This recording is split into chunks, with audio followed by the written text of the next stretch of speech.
It's the last cookout of the season. A pleasant summer evening with family and friends. There's no way to know a massive chunk of space debris the size of a football field is rocketing towards Earth at 50,000 miles an hour. It's 20 seconds to impact. As it slams into the atmosphere, the frozen asteroid ignites into a fireball as hot as the surface of the sun. A new star is in the night sky, growing brighter every second.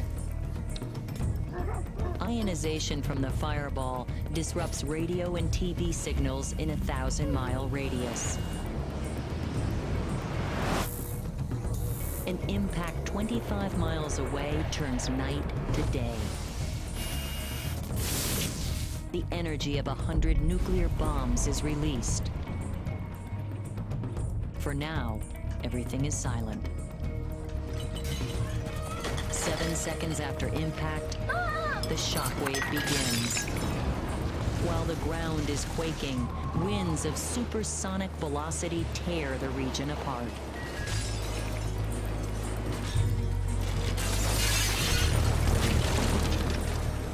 This catastrophe is really just a fender bender for a planet that came to be through cosmic bombardment.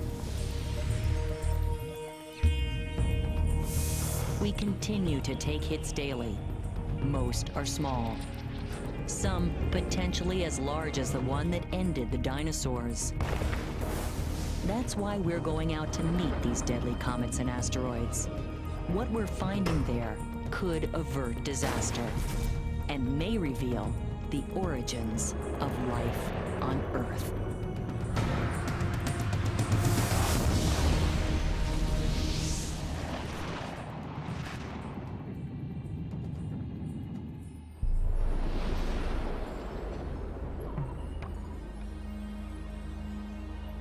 It's difficult to imagine the danger posed by a fireball from space.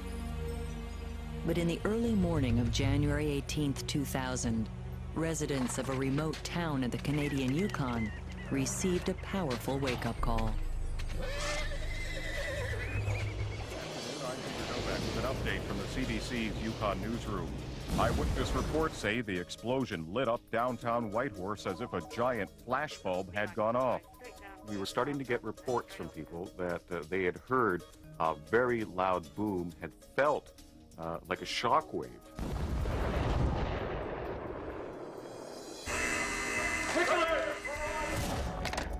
Hi, Jim. What's up? How big do you think it was? They were saying we've got a big event. It's over Canada. And in the process of entering and detonating, it took down about a third of the Yukon power grid. I seen a bright light outside. I thought something had gone wrong with the street lights or something, because it all of a sudden flickered and got bright, and then... we heard a big bang and a flash. Our first thought was that something in the substation had exploded, maybe a transformer. Line 1, good afternoon. I was sitting on the couch watching the news. Ah, looked like a welding torch. You know, it was that bright, eh? And all of a sudden, just an incredibly bright light came in my back window. Amazing. Most things that happen in the secluded little town of Whitehorse stay in Whitehorse. But the blast in the sky that morning got a lot of people's attention, including high-ranking officials in the United States government. There's a lot of political problems at stake, if this is a natural event or if it's a man-made event. And so you want to know that right away, and that's what I do. And I can't tell you how many there are or where they are, but I can tell you that the Department of Defense operates a number of satellites. They essentially cover the entire globe. In the process of detecting the military targets, they also see other things, and one of the other things they see are meteors. Nearly twice a week, a meteor not much bigger than a pillow detonates with the force of an atomic blast. Thanks to our atmosphere, they vaporize high up in the sky, usually, but the Yukon meteor was a little larger. This one was about 15 feet in diameter and weighed over 400,000 pounds. That's a big rock, okay? Just to start with. They're moving at about Mach 50. Most meteors that slam into Earth's atmosphere are smaller than sand grains, Their flash is over in an instant. But a fireball, like the one that headed for the Yukon, is different. Its size allows it to burn longer, blazing a bright trail of superheated air. 16 miles above the ground, the fireball exploded, leaving behind a lingering cloud of cosmic dust. For those striving to know more about the early solar system, this dust is gold.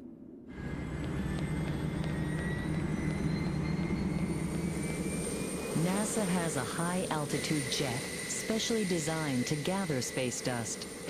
Soon after the blast, a mission is underway to gather as much dust as possible before it's lost forever. The plane has collectors under the wings that can be opened mid-flight. Inside each collector is a sterilized plate coated with a sticky oil to collect the dust. It's $1 million sheet of flypaper. But for scientists chasing a fireball, it's often the only hope of recovering anything from a meteor. For all their high-tech tools, no dust is recovered over the Yukon. It's up to one man, with nothing more than a keen sense of the terrain, to find out if fragments of the fireball made it to Earth. Outdoorsman Jim Brooke hears the news report and heads out to Tagish Lake. I knew that if there was anything to be found, the best chance would probably be traveling on the lake. Nobody at that time had a clear idea of exactly where it would have come down.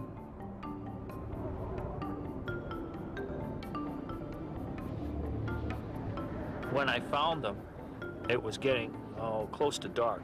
It was already dark enough that I had the headlights on, and actually I drove by quite a few of them before I actually saw them, because most of them were small pieces about this size, and the ones I first saw were about this size. That's like a charcoal briquette sitting on top of a snowdrift. I stopped and got out and checked them out because there was no other obvious reason for anything being out there. Finding a meteorite is rare, but to find several on ice, their cosmic contents still frozen, is exceptional. Jim Brooks' decision to pick them up using plastic bags on his hands capped this one-of-a-kind event. It's an odd experience. And you're in the midst of all these billions of tons of terrestrial rocks and geology, and then you find this thing that is not from the planet. It's a strange feeling. The Yukon space rocks would soon take another trip to one of the safest and most sanitary places on Earth, the Class 10 clean room at Johnson Space Center in Texas. Space rocks gain immediate access. Humans have to go through an elaborate sanitation process just to enter the room.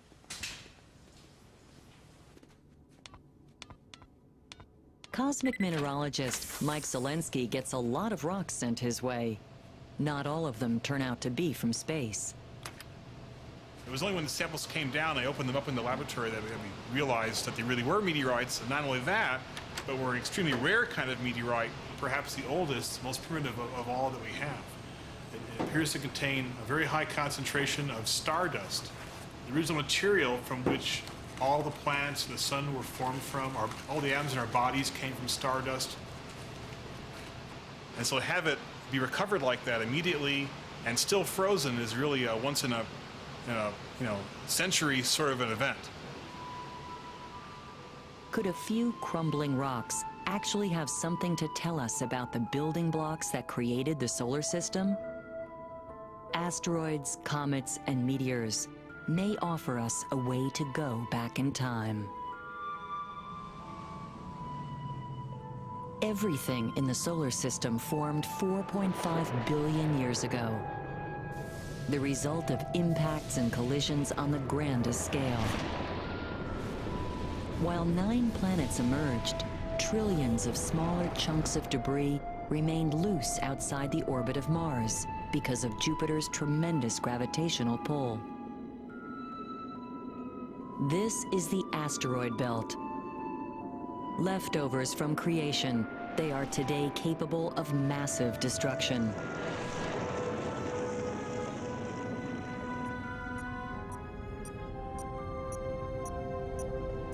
Well, our solar system is not just the sun and the 9 planets that we've all been taught since grade school. There's also thousands, millions of comets and asteroids out there, the so-called small bodies of the solar system.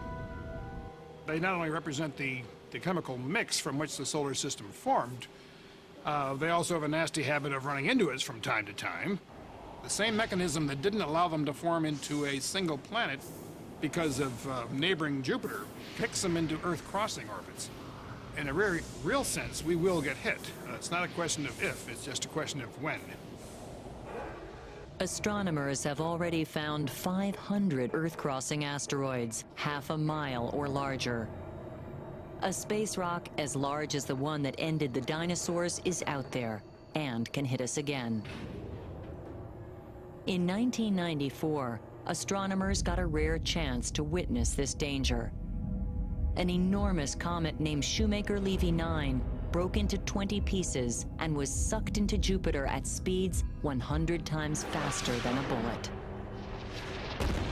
Comet Shoemaker-Levy 9 causes an explosive event that is roughly equivalent to a Hiroshima-type blast going off every second for 13 years. It caused a dust cloud that was far bigger than the Earth itself, and so people could understand that if a comet or an asteroid of that size were to hit Earth, there'd be serious trouble.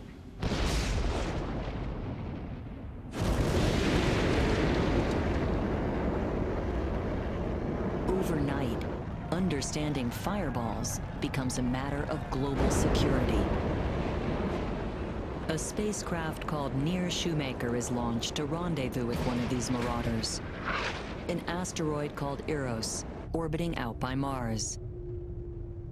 Sometime in the next few million years, Eros and the Earth could collide.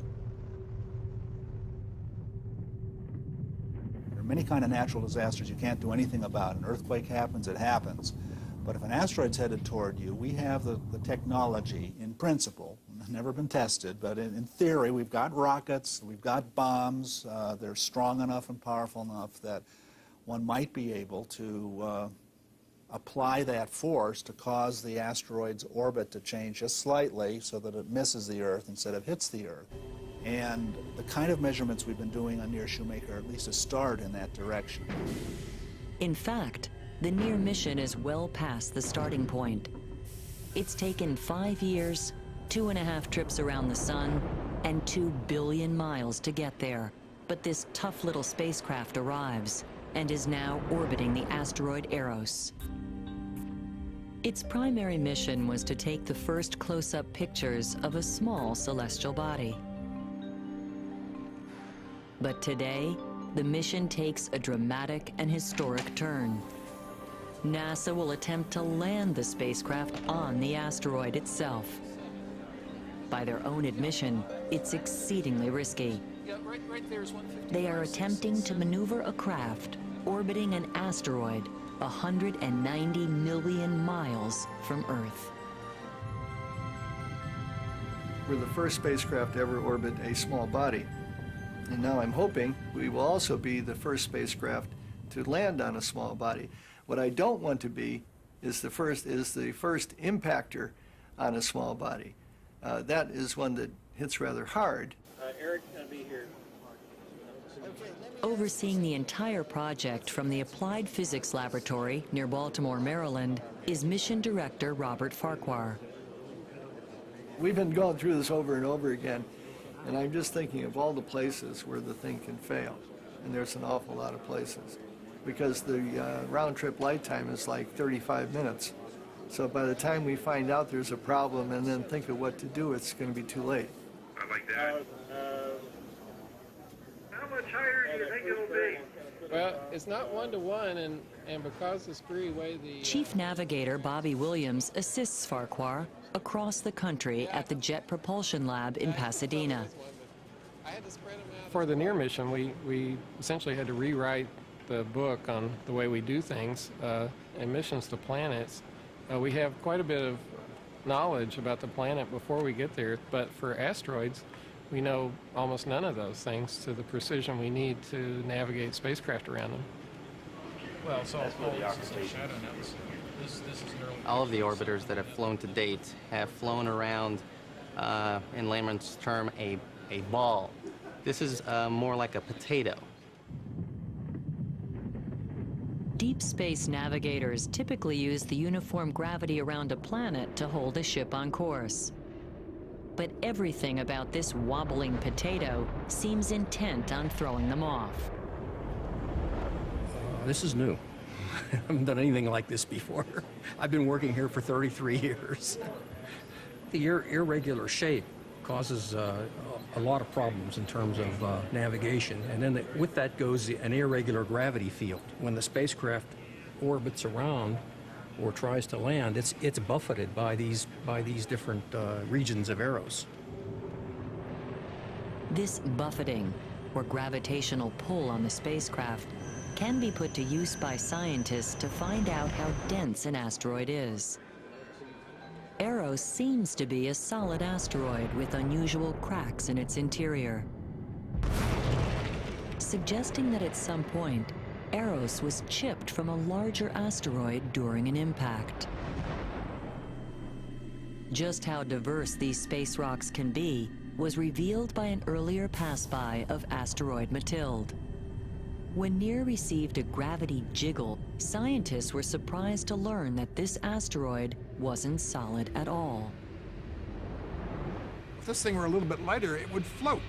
That's hardly a whirling rock type analogy. So then we had to revise our thinking that how do you get an object that's so huge and yet is so underdense? And the answer, I think, is that it's a rubble pile. It's not solid rock. It's bits and pieces of rock held together with little more than their own self-gravity with a lot of interior voids.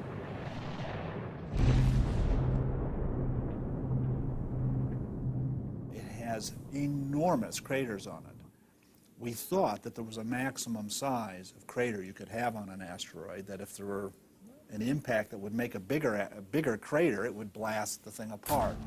And this not only has one crater that's bigger than we thought was possible, it has about 5 of them.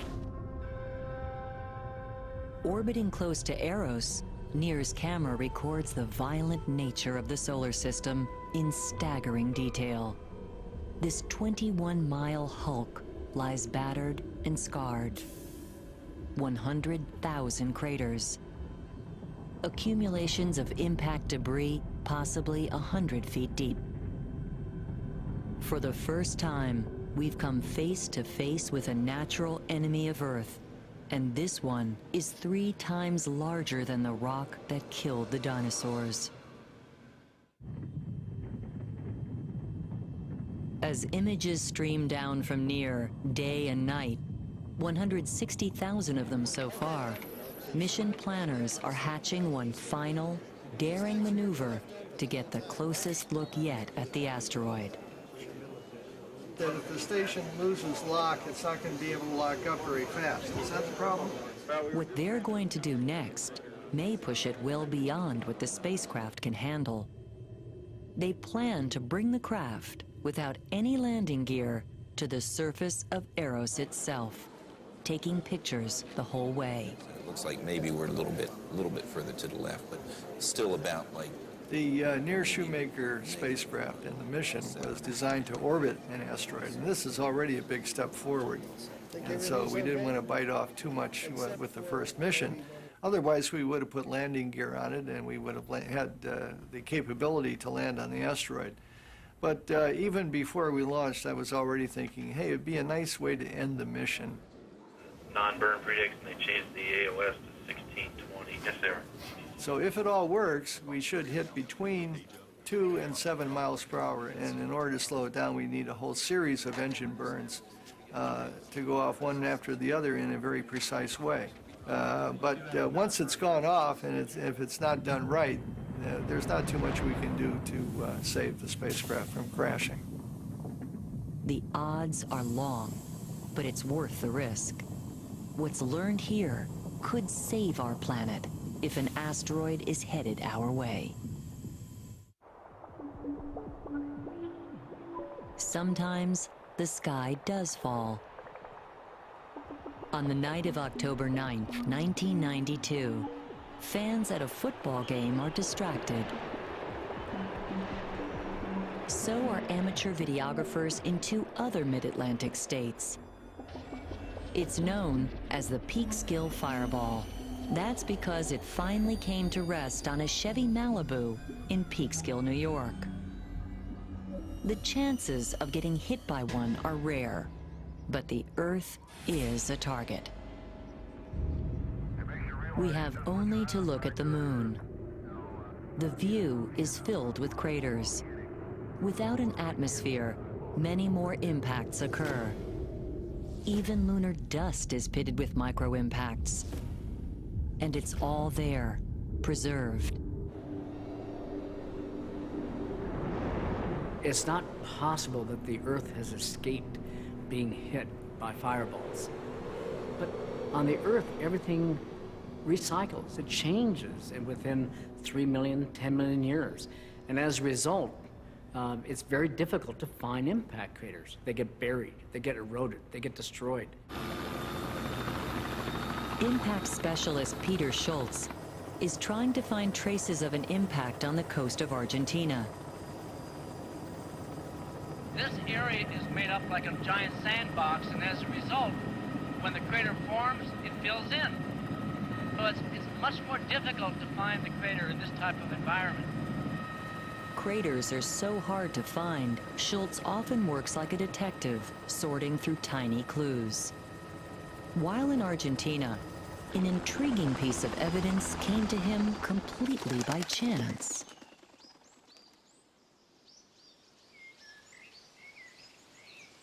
I think it's a real lesson in listening to somebody who just asked a very simple question.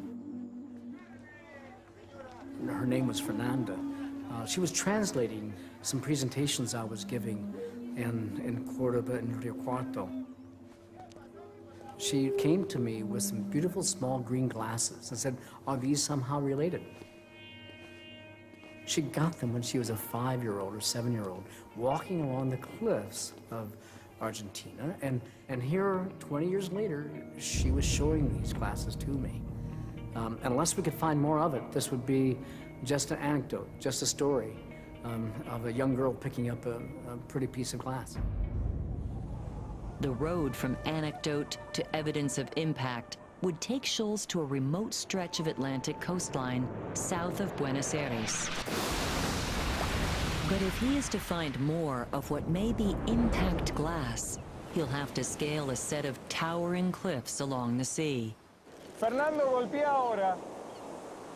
Bien, golpea. Ahora tiren. With the help of local paleontologists, Schultz gets a bird's-eye view of what the Argentines call escorias. Peter! Yes? What are you finding there? Oh my gosh, it's fantastic. I mean, we've got escorias all over the place. They're in layers, they're in small fragments. It looks like we have a mother. The fine sand in these cliffs has been accumulating for 12 million years. But at one point, it has been interrupted by a thin layer of glass. These are like timelines, like somebody came through with a magic marker and marked the cliff face. So it tells us precisely the time of the impact, and better yet, it tells us precisely the time of this layer that we're looking at here. When we have these dates, we can then put together an entire sequence along this cliff face. Radioactive atoms within the glass reveal it to be 3.3 million years old. The glass is twisted and bubbled, the sign of a powerful impact blast. At ground zero, the Earth vaporizes, it melts. Chlorine, phosphorus, silica, iron, nickel, everything, it mixes. It's turbulent. When you look at this, you can tell this was heated to enormous temperatures and then suddenly quenched, in other words, suddenly frozen. That's one of the telltale signs that there was a major event. It can't be anything else. When a large impact occurs, scorching debris, called ejecta, is launched out of the atmosphere where it's instantly cooled. The impact that hit Argentina could have showered ejecta for hundreds of miles.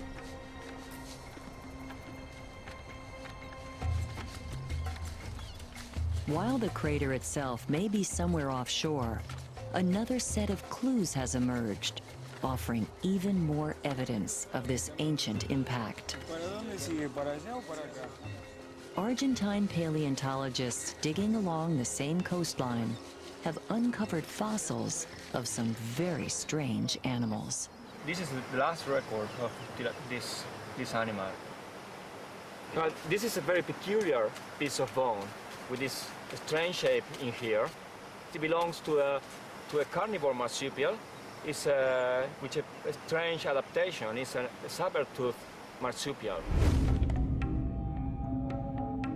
We know that they disappeared. We know that they were not in the layers above the impact layer. And our challenge really is to see if we can detect what killed these animals. Was it the searing impact, the molten ejecta, or the descent of dark and cold?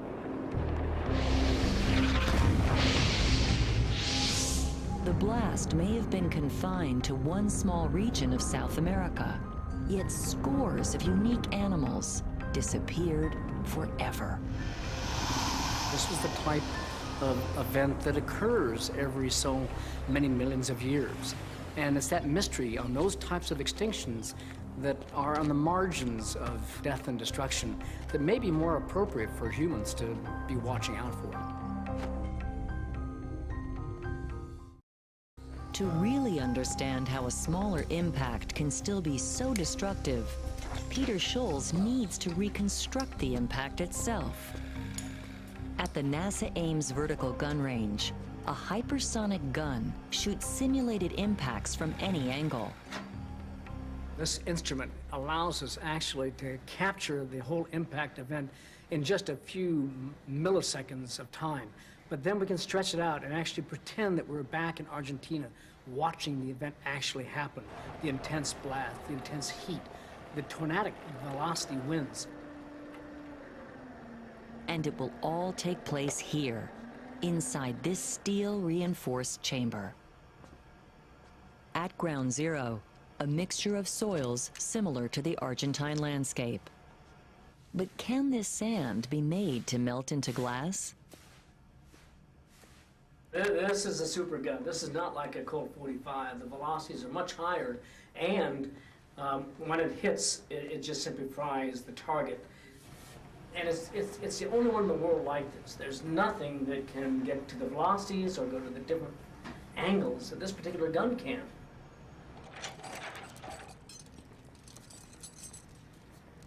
Preparations are at their most delicate during the final assembly of the 25-foot gun. The entire barrel must be aligned and sealed tight before loading the tiny aluminum bullet standing in for the ancient impactor. The projectile will be launched at 4 miles per second by explosive hydrogen gas. This is a gun that operates with hydrogen, and so you don't want to have any air in this chamber. When hydrogen mixes with it, you could have an explosion. So we have to put in a neutral gas of argon so that when the projectile and the gases come in, we don't have any risk of an explosion. Hopefully, the only explosion will be in the chamber.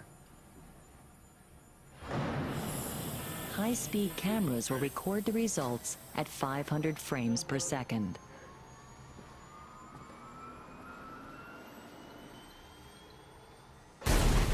Oh my God, look at that. Hey, now stop this puppy. In seconds, we'll know if an impact in miniature can help us understand how the Argentine glass was made and how this dangerous ejecta bombarded the region. Oh my gosh, that's cool. That's great. You can see the bias downrange. That's from the force. Actually, the fireball expanding downrange. And right in the center, I can actually see some impact glass. Ah, yeah. The experiment confirms that glass is a sure sign of an impact. By replaying the blast in extreme slow motion, Schulz can see the impact unfold in detail. Oh, jeez, look at this. This thing has hammered it. There's the trail of the fireball heading down into the impact. This is really hot stuff going down. And then in this next frame, we have this column of fire that is accompanying the projectile itself. And then you have the very hot gases, and these streaks, in fact, are the streaks of impact melt that are heading downrange. Here, right here, is a shock wave from the initial weight that is expanding out into the target. And then it just looks like all hell broke loose. This is just chaotic, but inside the crater is forming. Experiments like this show that low-angled strikes are especially lethal. A crater is only part of the impact. A line of deadly debris extends well beyond it. And this was the case with one of the largest impacts of all. On the seafloor of the Caribbean is the crater carved 65 million years ago. It's more than 100 miles across. But the consequences of the Everest-sized space rock were global. For millions of years, dinosaurs flourished. Mammals were but tiny animals living unobtrusively in burrows. Then, totally by chance, the rules of survival changed.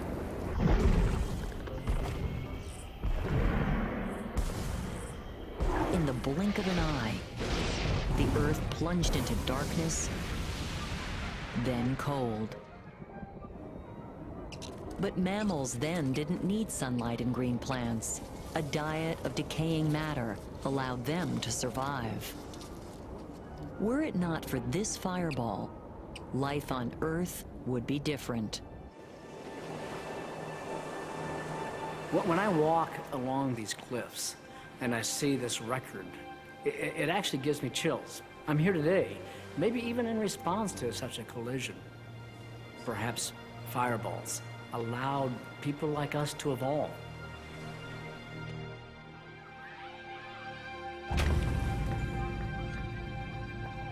Before another space rock falls out of the sky, NASA has put a spacecraft in orbit around an asteroid. But what will happen when they try to land on it?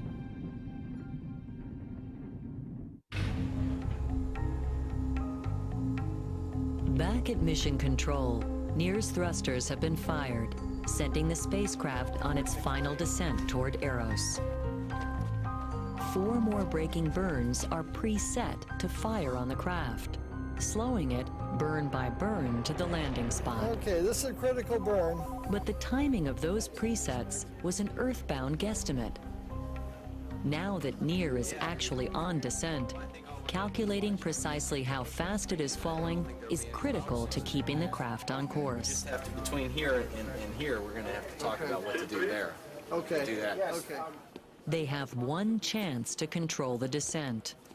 They can reset the clock on the spacecraft's final burn sequence. I got 0.08% under. The question is, how much? I want to see if it's worthwhile. Is it worthwhile putting -6 seconds in there? Yeah, I think it's worth it. Helping the mission director determine the golden number are teams on both coasts who have been sweating this decision for months. The most stressful moments will probably be between the first 2 maneuvers. They're about 3 hours apart, and in that time we have to determine what the first maneuver execution errors were and then upload that value to the spacecraft in order to change the second maneuver. So it's a very quick turnaround, which usually we allow days for. We're doing it in a matter of an hour or 2. With their spacecraft free-falling toward Eros, They quickly decide to start the burn sequence 17 seconds later. We did the last burn, we started in great. Well, I think we got something here. We only have to add 17 seconds. Radioing this command to Near is the last piloting decision they can make. But if they get it wrong, Near will not only crash, it'll rebound back into space. Because of the weak gravity on Eros, they must slow the hurtling craft so that it lands ever so lightly and sticks. We're really proud of the robustness of the spacecraft and the engineers who built the spacecraft, who designed it and built it. It has to be robust enough to accommodate unanticipated events. And our spacecraft has been extraordinary in that. It is a real machine. 20 seconds left in the burn. But like any machine, it'll only do what it's told. The question is, did they tell it the right thing? X-axis is on. Okay, got a good cutoff. The first braking burn works perfectly. But to determine Near's exact location and altitude, a critical series of images will be taken from the spacecraft's outward-facing camera. We planned these images on Friday night, and you have to hope that the trajectory is really exactly where it was predicted to be, so that when the commands execute to point the spacecraft to the right place, then you're looking at the landmarks you want to see rather than black sky.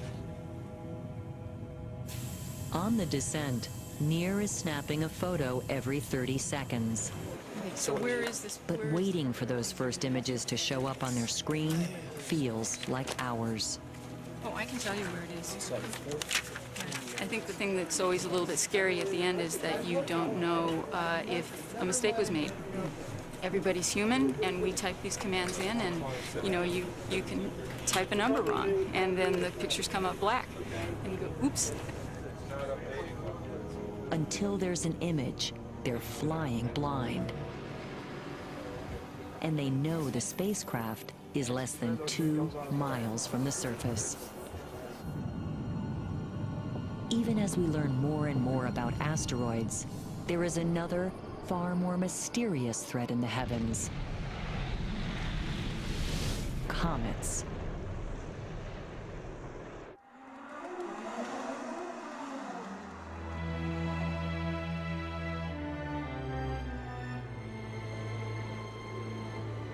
The ancients saw them as signs of doom, and they weren't wrong. Scientists are realizing just how calamitous a comet could be.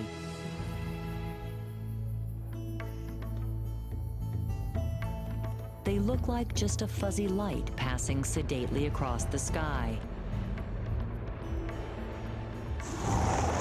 But a comet is 3 times faster than an asteroid. Most continue around the sun, burning off millions of tons of ice and dust in a trail hanging in space. When Earth crosses this trail, we see a meteor shower in the sky. One of the most spectacular showers occurred in 1966, just after Comet Tempel-Tuttle passed by.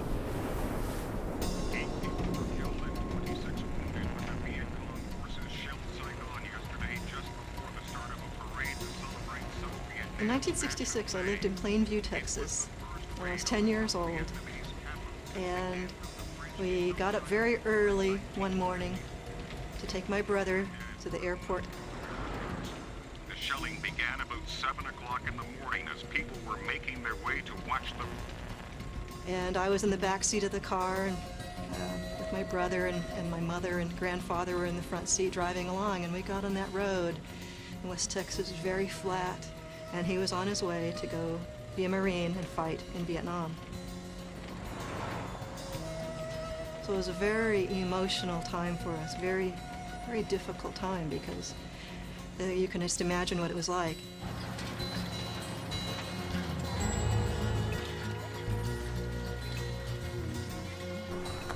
There's no lights, very quiet. And we just got out on the road and looked out, and the stars were falling. It was falling, falling, falling. And we had no idea what it was. Just by chance, we experienced the Leonid meteor shower back in 1966, and that was the largest meteor storm in recorded history, when there was a rate of 100 to 150,000 meteors an hour in the sky. Jackie Green is still fascinated by comets.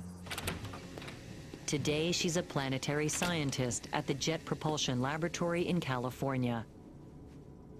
Green wants to land a spacecraft on a comet to see what's there. We think it's mostly frozen water, water just like on Earth. But within a comet's icy cloud, is there really something stable on which to land? I would just like to know what it's like to stand on the surface of a comet. What's it like to look around? Do I see hills, mountains? Is there a cloud of dust rising around my feet? And I want to know this so I can go actually land a spacecraft there and help the engineers design these things. So for me, that's the key. Since pieces of comets don't fall to Earth like meteorites from an asteroid, it's led to a lot of speculation over the years about what they're made of. We had this idea of comets as these icy, dusty snowballs. When you think about that, you think of something beautiful and white, maybe a little bit tinged with some dust, that's spewing out gas evenly all over the whole surface. I think on a comet, it's going to be much harder and much blacker. The few pictures we had of Halley's Comet when it passed in 1910 suggested it was a wispy ball of gas and dust. But when spacecraft Giotto snapped a picture of Halley's core in 1986, our view of comets changed completely. We thought we might be able to land on a flat plain of beautiful ice. But with this picture, we know that it's a very tortured surface covered in a layer of dust. And we can't tell if this layer of dust is only a millimeter thick or 3 meters thick. And if we want to send a spacecraft to land anywhere here, we would like to know what we were landing in. If we're ever going to send a spacecraft equipped to grab onto the surface of a comet, we'll have to understand how a comet becomes such a tortured creature, spraying millions of tons of dust per second. The answer has everything to do with the extraordinary journey a comet makes through the solar system. They start out 1,000 times beyond Pluto. Out there is a vast reservoir of comets known as the Oort cloud. Stored in this deep freeze are the original raw materials that made the solar system. If you were sitting out in the Oort cloud, you'd look back at the sun, and it would just be a tiny pinpoint. There's just very feeble sunlight coming your way, and you're just sitting out there at just a little bit above absolute zero, so it's freezing. You don't see your nearest neighbor. It's very big, very dark, very empty. Sitting in her own deep freeze, Jackie Green is sifting grains of frozen dust, trying to refine them down 100 times smaller than a human hair.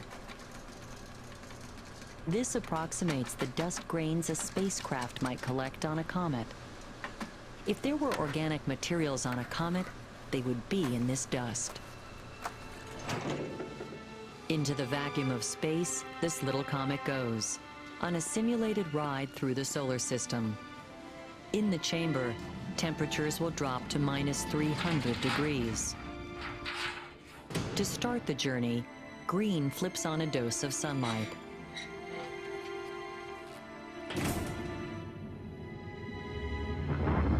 In the Oort cloud, a gravity wave from a passing star could bump a comet from its frozen sleep and send it toward the sun.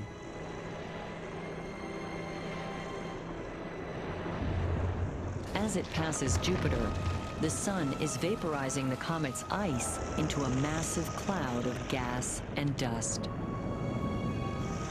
If we're lucky, a comet will pass the Earth by as it circles the sun. leaving a trail of dust in our path. That trail of comet dust may have delivered life to Earth.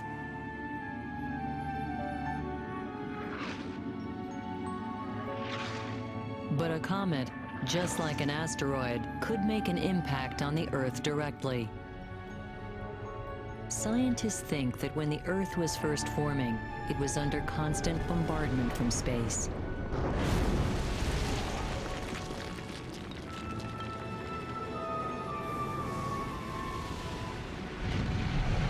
Comets and asteroids were striking the early Earth every day, huge ones, and that each of those impacts would have totally cauterized the Earth. But each of these impacts, in addition to destroying life, would have brought more water and more organics for it to start again.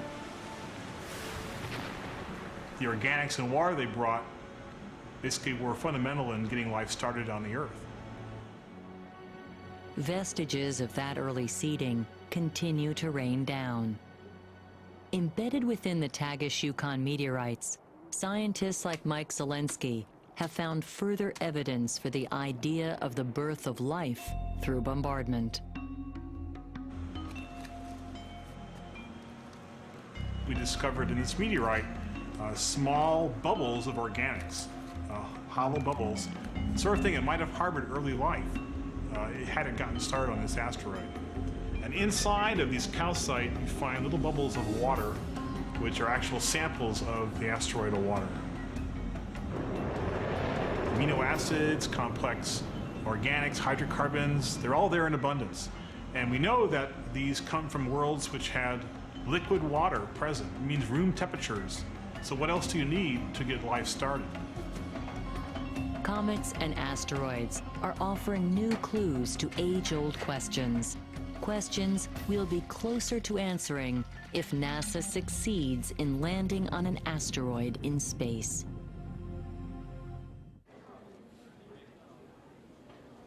NASA's spacecraft is in a free fall toward the surface of the asteroid Eros. If it is on course, the images everyone at NASA is waiting for will confirm it. If the screens stay black, there's a problem. Oh, this is great. The very first shot captures a tiny sliver of the asteroid. Again, another indication of that. But the next one confirms they're right on track. It's working. 1/4. It's working. Subsequent photos get clearer, giving surface details as small as 4 inches across. But this is good.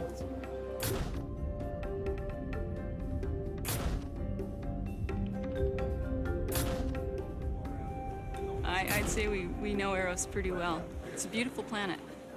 Look at that thing. We've never seen asteroids at this kind of resolution. I think we're totally amazed by the fact that fresh craters have been completely removed from the surface. And I can't wait what the next few minutes will reveal. It's like every time I ride on an airplane, you know, I don't think it's going to work, you know, and it does. It's amazing. It's amazing. I'm always amazed that this stuff works as well as it does. I'm always thinking something's going to go wrong.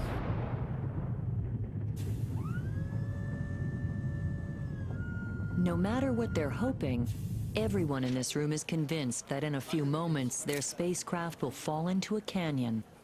The screens will go black, and they'll never hear from Near again.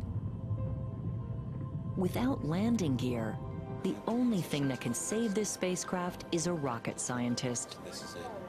Fortunately, we've got 30 in the room. 18 meters!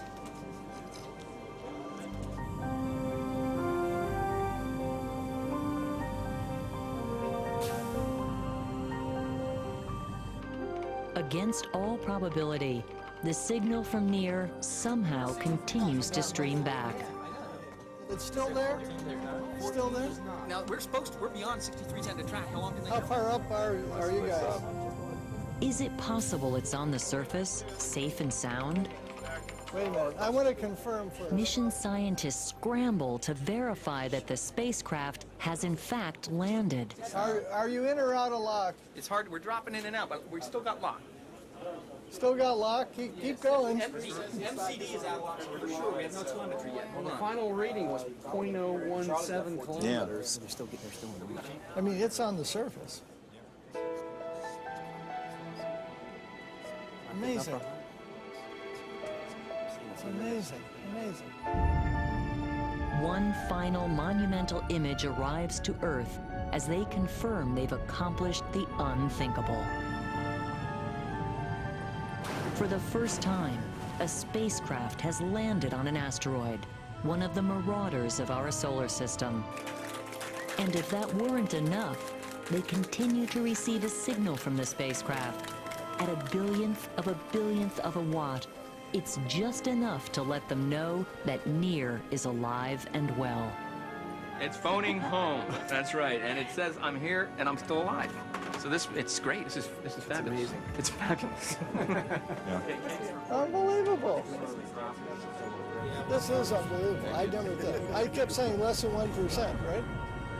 Fireballs from space were once completely unfathomable. Now we're seeing asteroids and comets in an entirely new way.